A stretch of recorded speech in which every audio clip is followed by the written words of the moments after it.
Bradley. Yes, sir. Happy New Year. Happy New Year to you. Time to get coffee. All right, let's go. Let's go. Okay.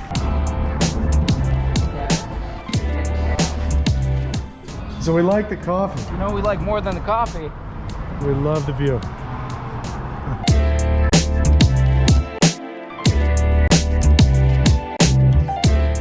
Josh and I got some coffee and ended up at our listing in Eagle Rock, and we wanted to talk about what $1 million buys you in Los Angeles. Unfortunately, the answer is not a whole lot. And here you have a 1,236 square foot mid-century home built in 1960 on about a 7,600 square foot lot. What I want to do today is I want to talk about what this property is. I want to talk about what it could be. And I kind of want to give you an idea of what it's going to cost and what you have to do. And Josh, are there good public schools in your neighborhood in Westchester? There are not. So one of the really appealing things about this house is you're actually walkable to a fantastic elementary school, which the ideal buyer we think for this house is going to be a young family who's looking for good public schools, and this proximity makes this house even more desirable. Hello. First thing you're going to notice in this house is that it's original, but original isn't always bad.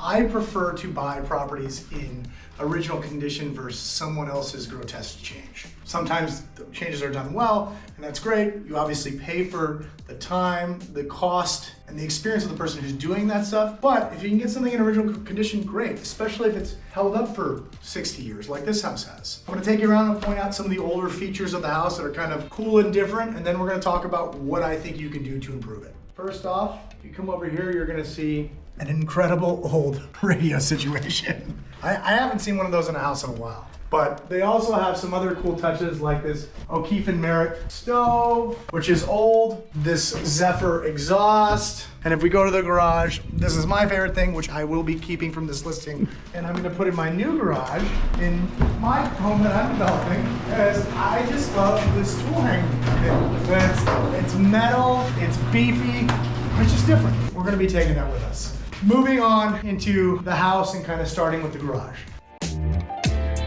We're here in the garage, 2-car garage. Seems like nothing fancy, but what I love about this, and it's an underrated feature of homes, is that you can park and bring your groceries right into the house. And that seems like, oh yeah, well, I'm gonna have a house, and that's gonna be the case. It's not the case with every house in Los Angeles. You can have detached garage, you can have carports. The ease and the convenience of being able to walk into your house is always underrated, and I think a really, really, really cool feature of this listing. What I also like about this listing is that although it's small, a little over 1,200 square feet, it does have 3 proper bedrooms. In this price point in Los Angeles, you will frequently find houses to have only 2 bedrooms and be 1,100, 1,000 square feet, what have you. This one has proper bedrooms that are, they're not massive bedrooms, but they're also not tiny. They're decently put together. So obviously the most important thing in real estate, other than location, is land. Land can't be replicated. And what's great about this property is almost completely flat, slightly over 7,600 square foot home on this big lot. And this lot affords a lot of upgrade opportunity, which we'll talk about. But again, proper backyard, right off the bedrooms. Very cool spot. So one other feature I like about this property is you have the kind of courtyard, front yard space that can be updated, private cul-de-sac, which is really nice. And because of that, your front yard also kind of functions as a backyard too. We're gonna go through, starting here, talking about the things that I think you could do to make this house great and add value. We talked about what I like about the property. We're gonna start out here out front. Front's an easy place to start, and kind of go through the house and show you what I think should be done to make this house the best house it can be. So as we discussed, we're on a cul-de-sac here. There is no landscaping done here, no fencing, no nothing. You can recapture this space and make this something. Whether it be a courtyard, if you want to go drought tolerant or eco-friendly, or you could do a natural hedge or something to make this usable space that would make this house great.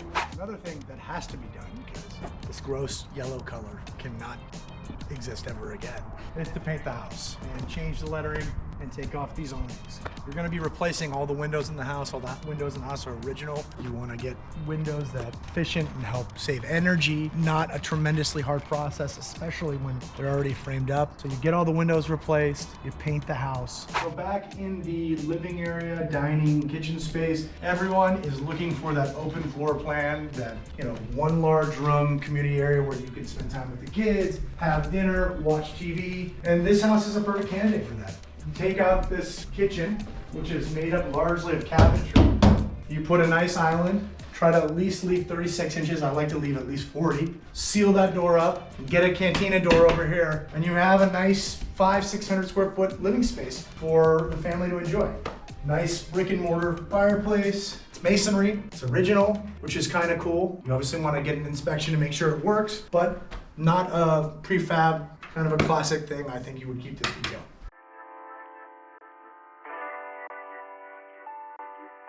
Spilled my coffee, and now he has to clean it up. Josh, I spilled your mocha, okay? That's not coffee. You're a 40-year-old man, and you shouldn't be drinking mochas. Okay, that's fair. I like a house that flows from the front to the back, where you can see the backyard from the front and get to the backyard from the front. Right now you can't, but it wouldn't be hard to make it so. One thing that's obvious, I think everyone can see, is these windows that are framed, put in French doors so that you can get into the backyard from the bedrooms. But it's not enough for me to be able to get to the backyard from the bedrooms. I also want to be able to not have to go through someone's bedroom to get to the backyard. And you see this closet here, and you see this closet on the other side, which is a mirror. I think this can be made into a nice hallway where this cabinetry is, or you can just get right out. And then on the other side of the French doors, you can do a deck, some sort of landing so that it's not just right into the backyard. That'll work, and I think that'd be great. I know what you're thinking. My wife's got a lot of clothing. My wife does too. It's absolutely ridiculous. We can talk about that later. Josh's wife does too. Okay, Josh has a lot of clothing.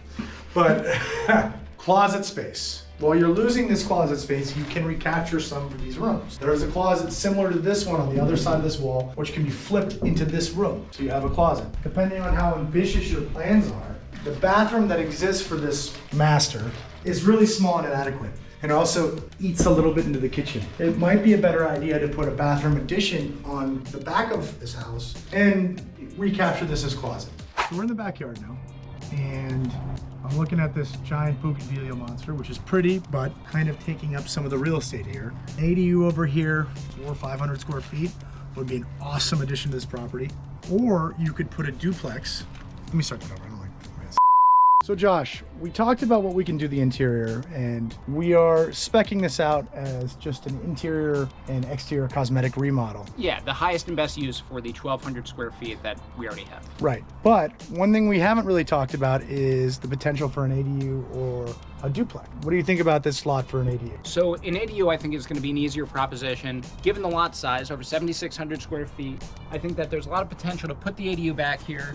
You can have walkways on both sides to even give a private entry, and maybe put a fence so someone can have some privacy. Maybe 400 or 500 square feet. You can have ground up, really nice, brand new 1-bedroom unit. And what Josh is talking about is an ADU. You could also potentially do a duplex with the passage of SB9. These projects are a lot more expensive than what we are talking about again for the single family house. We have a budget in mind for this house, and that will cover everything you're gonna do to the interior and exterior of the house, but does not cover additional structures. Today's goal was to show you $1 million house. Spoiler alert, this was not exactly $1 million house. It was listed for just under $1 million. As of the filming of this video, we have 7 offers, ranging from people who are clearly just trying to do a flip, get it at a bargain, and then the real buyers who are going to be an owner user, who are going to be offering, as of right now, at least 10% over ask. We generally will list properties slightly under market to generate multiple offers and really, really competitive terms. The offer that's going to get accepted for this is not going to have an appraisal contingency, they're not going to have a loan contingency,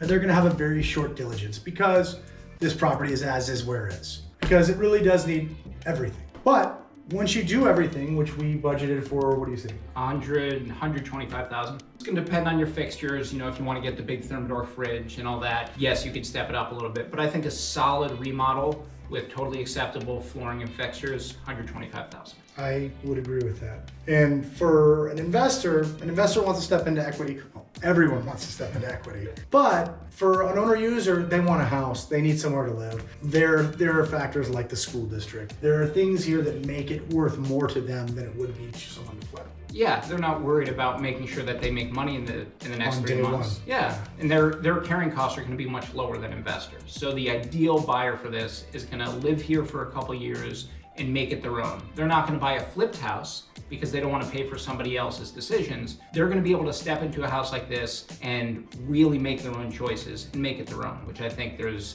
additional value there. Yeah, and I think the last thing to highlight about this house is that I think it's an easy remodel. Mm-hmm. One of the reasons we have so many offers is because this is not going to be hard to do. Not a ton of expensive structural changes. So with that, we thank you for coming on our $1 million house tour. We're sorry that we were not exactly forthcoming about it, but hey, house tour. we're here to market properties and to sell them the best way we know how, and the best way to sell this kind of property in this kind of market is to slightly underprice. So thanks for coming along. Thank you.